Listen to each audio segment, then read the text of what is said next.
You've probably heard the stories about old-school Dungeons and Dragons. You know, the ones where it's this merciless, unforgiving meat grinder.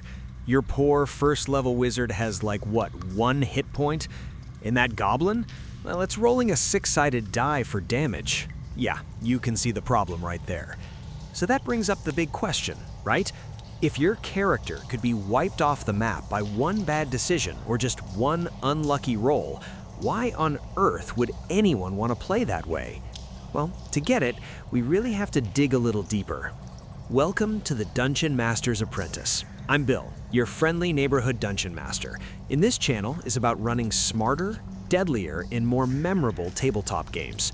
If that sounds useful, consider subscribing. And to get an answer to the big question, the first thing we have to do is completely redefine what deadly actually means in this kind of game, because it's probably not what you're thinking. Okay, here is the absolute key.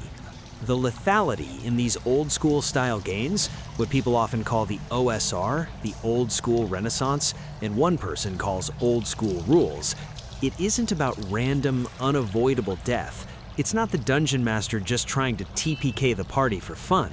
Nope. In this context, deadly is just another word for consequence. It means your choices have real, permanent weight.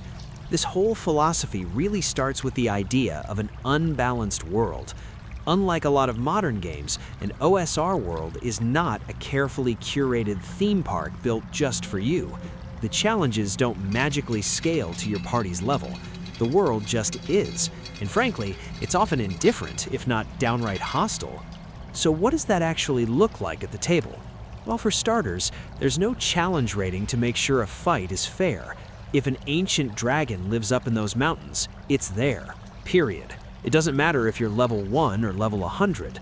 But here's the most crucial part. Death is almost never just bad luck. It's usually the direct result of a bad choice. The clues that a room is trapped or a monster is too tough to fight should almost always be there. You just have to be paying attention. So how is this idea of an indifferent world actually baked into the rules of the game? Let's look at the mechanics. You can really see the difference pop when you put OSR designs side by side with modern designs, like in D&D's 5th edition. And look, they just have totally different goals. OSR is all about presenting a world with fixed dangers, while modern design often focuses on a heroic story where the challenges are scaled right to the players. And man, when you get down to the rules, the differences are just night and day. In older editions, you hit 0 hit points. That's it, you're dead, full stop. You had better have a cleric in the party, because healing was super rare. In modern 5e, you fall unconscious, you get to make death saving throws. Healing is everywhere. OSR had tons of save or die effects. You fail one roll, and that's all she wrote. Modern games have way more safety nets built right in to soften the blow when you mess up. Okay, so what actually happens when you sit down to play and all those safety nets are just gone? Well, it completely changes how you approach the game. This right here is the big shift. When you know that kicking down the door and charging in is basically a death sentence, you stop doing it. You start thinking. You scout ahead. You ask the DM a million questions about the room. You buy a 10-foot pole. You come up with a plan. You realize that, hey, maybe you can talk your way past these guards, or, you know what? Running away is a great idea right now. Fair fighting becomes the absolute last resort. It's the thing you do when everything else goes wrong. And that brings us to this wild idea. In OSR, combat isn't the main point of the game. In a way, fair combat is actually a failure state. It's what happens when your clever plan completely falls apart. Outsmarting an encounter without ever drawing your sword, or tilting your chances so strongly in your favor that it's more like shooting fish in a barrel, that's the real win. If you're getting value out of this, a like tells YouTube to show it to more dungeon masters, and it really helps the channel. Now, the game itself pushes you to think this way. In a lot of these old school systems, you only get a small amount of XP for killing stuff. You get the majority of XP for the treasure you haul back to town. That completely reframes everything. Monsters are just dangerous obstacles standing between you and your payday, and since they're often way stronger than you and your resources are super limited, avoiding them is just plain smart. So, okay, we've established that it's deadly and we see how that changes the way you play, but we still haven't really hit the core question. Why is this a good thing? What's the real appeal here?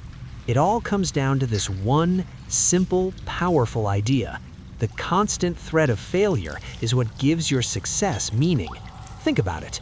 If you can't possibly lose, then your choices don't really matter that much, do they? But when the stakes are real, every single decision becomes intense and important. This whole approach elevates player skill way above character skill.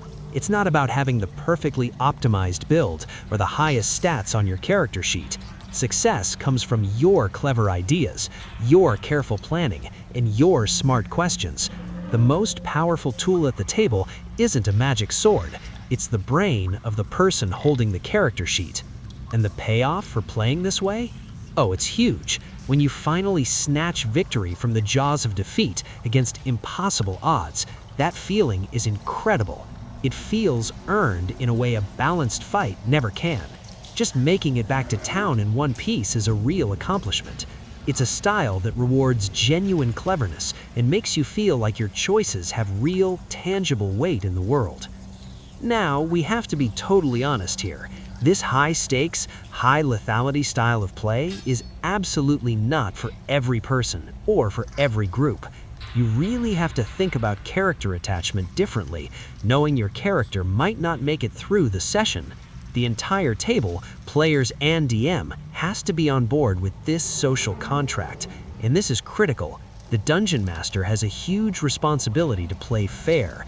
They have to drop clues and telegraph danger so that when a character dies, it feels like a fair consequence of a choice, not just the DM being mean. And, rightfully so, this is one of the main reasons this style of play has a bad reputation. Not everyone is cut out to run this type of game. Ultimately, though, it's really just a question of taste. What kind of game do you and your friends want to play? Do you want a game of epic, heroic empowerment where you basically seem destined to win? Or do you want a tense game of survival where victory is never guaranteed, but it's so much sweeter when you finally achieve it? So to bring it all home, OSR games are deadly by design, but not to punish players. The danger exists to make the world feel real, the choices meaningful, and success earned. Because for the right group, that constant sense of risk isn't a flaw, it's the entire point. And until next time, adventure on.